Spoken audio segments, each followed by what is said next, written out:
Hello everyone.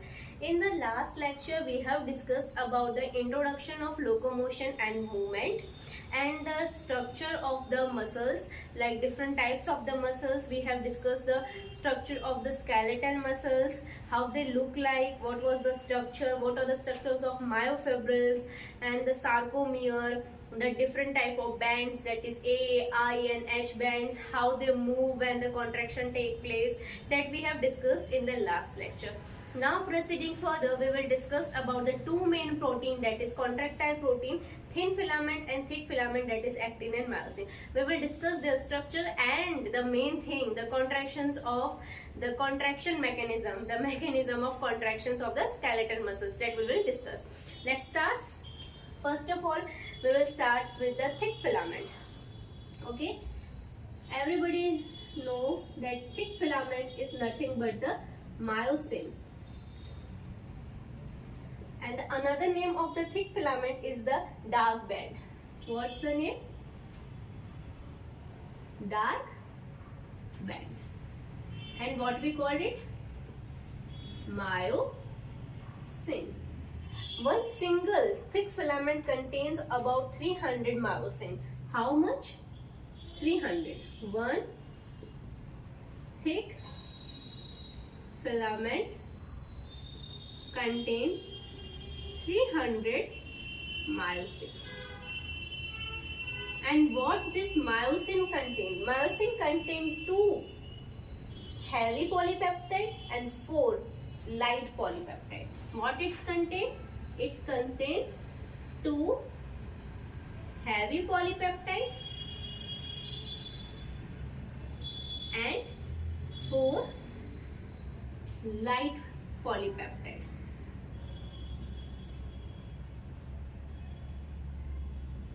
Okay, now let's discuss how this thick filament look like. Okay, so I am drawing the structure, like how it's look like.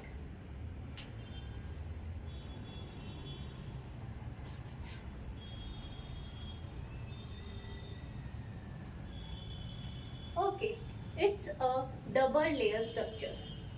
Okay, this is double layered. Okay, this portion is head, what we call head. This portion is short arm, what we call short arm, and this one is tail. Okay, on the head it has 4 light polypeptide. What it has? It has 4 light polypeptide, or we call light chain. On this tail it has 2 heavy polypeptide, or we call heavy chain. Okay, now listen, when we combine the short arm, this one short arm, with this head, the things called heavy myomere. What we call? We call heavy myomere. Sorry, heavy meromycin. Not myomere, myosin. Heavy meromycin. My mistake. Okay. And this tail portion, it's called as light meromycin. Okay, I will rough this thing here.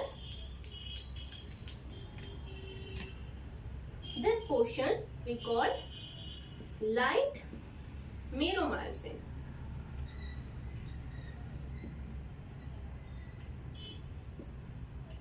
Okay, this is the structure of the thick filament, that is myosin. Now listen, myosin has 2 site, binding site. What it has? It has 2 binding site. One for ATP, one ATP binding site,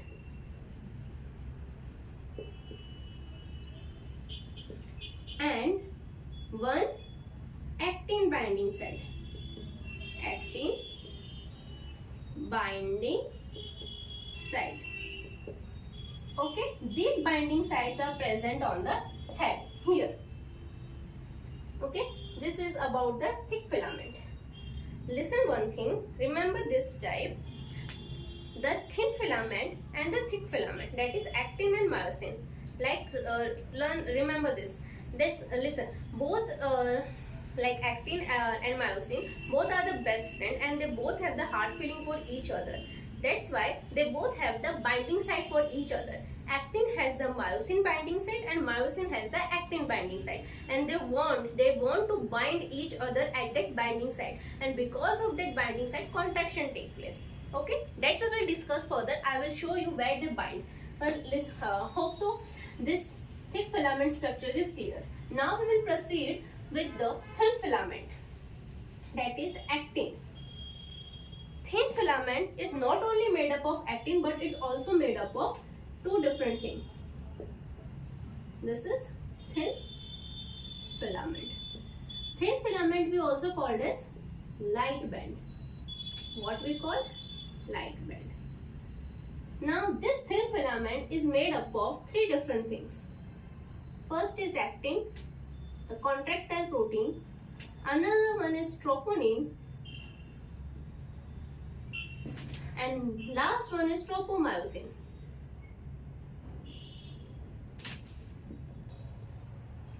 Okay, these three different are the protein from which the thin filament is made up of.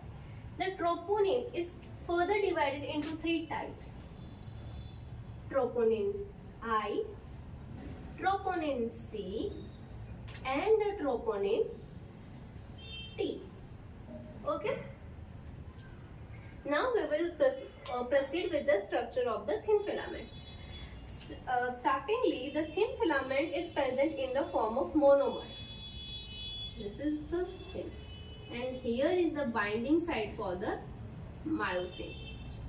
Okay, this is myosin binding site. Okay, this monomer is called as G-actin.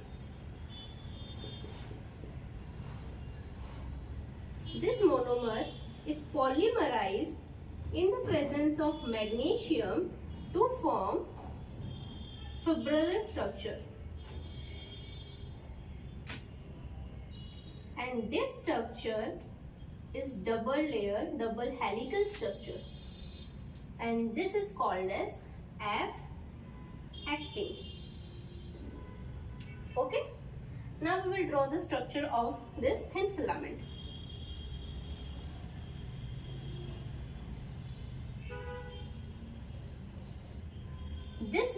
This helical structure is actin. This one is troponin. Troponin also a double helical structure, but I am drawing only the single, so the mesh should not be developed here. That's why. But this is also a double layer structure. Okay. Now comes this troponin. Where this troponin is present? Troponin T. T for tropomyosin. So it binds with tropomyosin. Okay, where it's bind with tropomyosin. This is troponin I.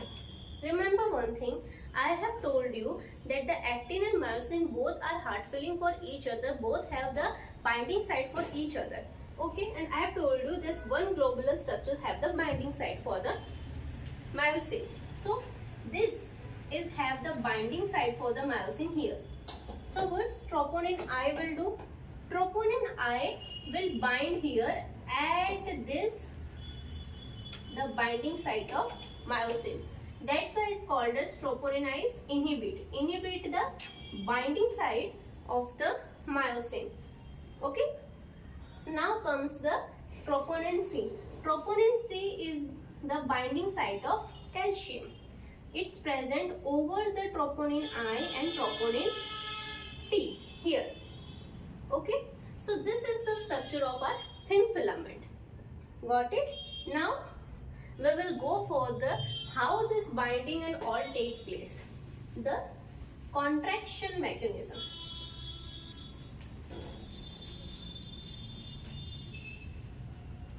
Okay, let's start with mechanism.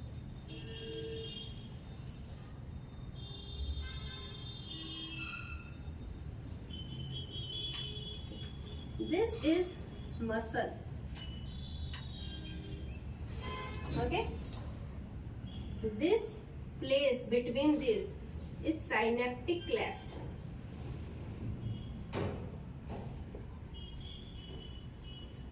Okay, this is axonal end plate.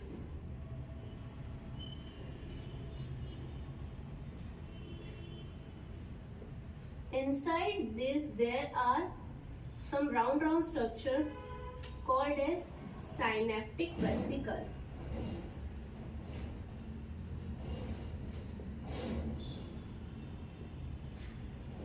Okay. Inside these synaptic vesicles there is neurotransmitters. What is neurotransmitter? Okay.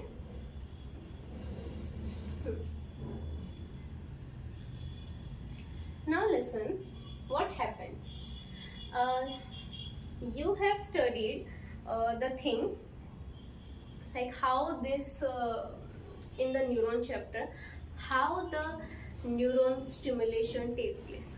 Okay, the neuron works only and only when the chemical or electrical impulse comes to the neuron.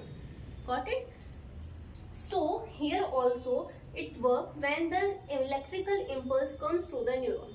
So what happened? Some electrical impulse is coming. Okay, electrical impulse is present.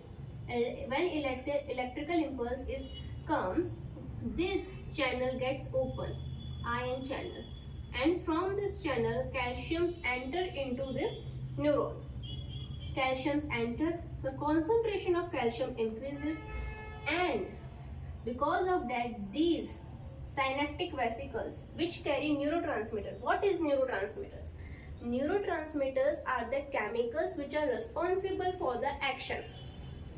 Like whatever the action that I needs, like that is inhibitory or stimulatory, that action totally depends upon the which type of neurotransmitter it is carrying. If I want the action inhibitory action, then it's carry the inhibitory neurotransmitters. If I want stimulating action, then it's carry stimulating neurotransmitters. Okay, so that action totally depends upon the neurotransmitters which is carried. These are nothing but the chemicals.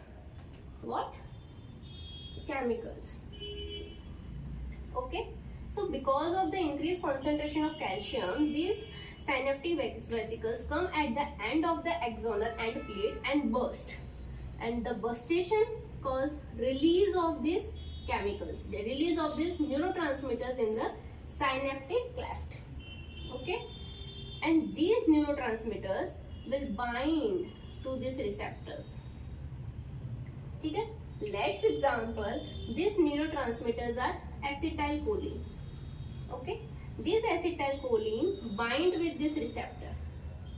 Okay, this binding causes opening of the receptor or opening of the ion channel, and this opening causes influx of sodium, that is entry of sodium in the muscles. This is nothing but muscles. Now remember, in the myofibril diagram I have taught you that myofibril have the endoplasmic resemble structure, that is sarcoplasmic reticulum, and the sarcoplasmic reticulum function is to store the calcium. Okay, so what happened when this sodium comes inside, and increase in the sodium causes excitation. Increases in the sodium causes excitation in the muscles, and this excitation causes release of calcium. This is sarcoplasmic reticulum.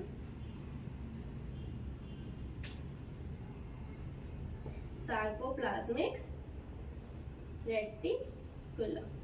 So increase in the sodium causes excitation in the muscles, and these excitations causes release of calcium from the sarcoplasmic reticulum. Okay, got it? इतना समझ आया? Now remember, I have taught you the structure of thin filament.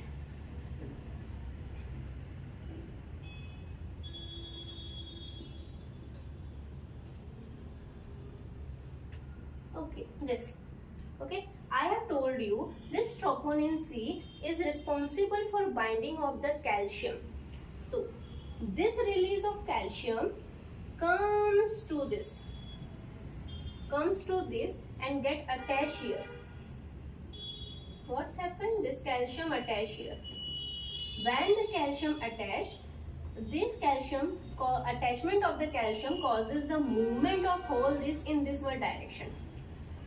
Like this is the whole 3 of troponin. Like assume this is the troponin C and the calcium comes and binds here, and this binding causes the movement of the whole troponin 3 in this rightward directions. Okay, so this move in this way, and because it moves in this way,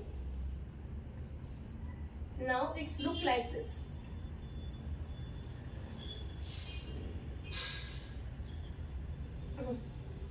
Now what? Here is the binding site of myosin, and because of the binding of the calcium to the troponin C, and because of that binding, the movement of all this troponin in the right or left direction causes the opening, unmasking the binding site of myosin. Now the binding site of myosin is open, and now the both friend can come to each other and bind to each other. Now the myosin come to the actin and bind here when the contraction take place. The one theory is mentioned in the NCERT, the sliding filament theory, which talks about how these bindings take place. So let us study that.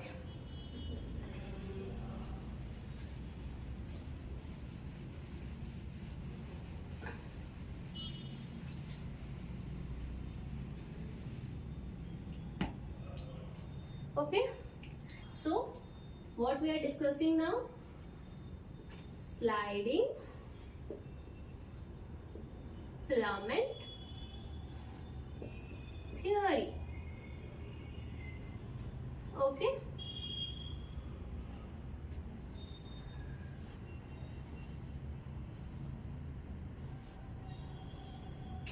got it? Listen, the upper one is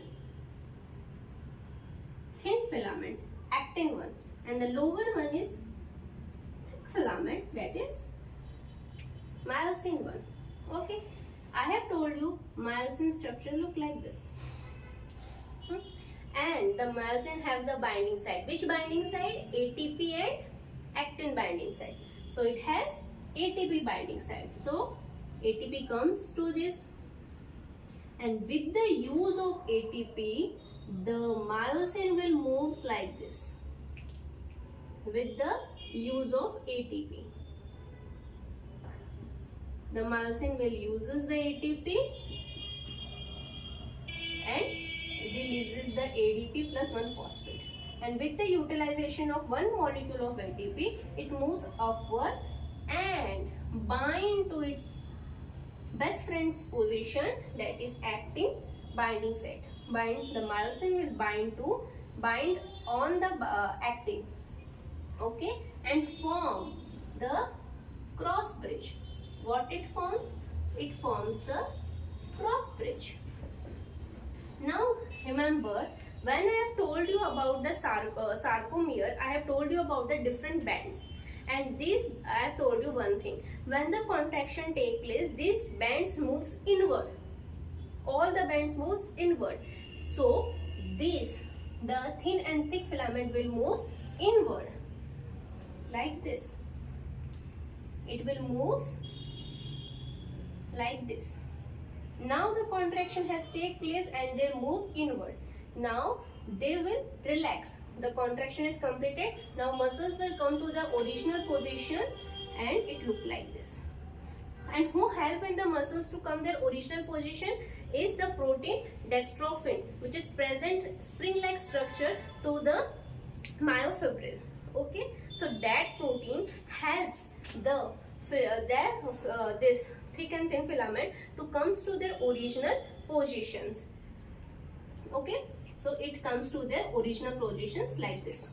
So this is the process. When the contraction take place, they require ATP. With the help of AT myosin, myosin will move upward and binds to their position, which is bind to their site, which is present on the actin, that is thin filament. Then because of the contraction, these moves inward, the sliding take place, and the contraction completed. On the relaxation, it moves to the original position.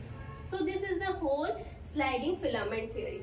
Okay, so we have discussed about the two contractile protein structure, that is actin and myosin, how the mechanism take place, about the contraction, how the stimulus comes, the contractions of the actin and myosin, how the calcium binds with the troponin C and the unmasking of the myosin binding sites, and the sliding filament theory. Okay, so that's all for the today. We will meet in the next lecture with different topics. Okay.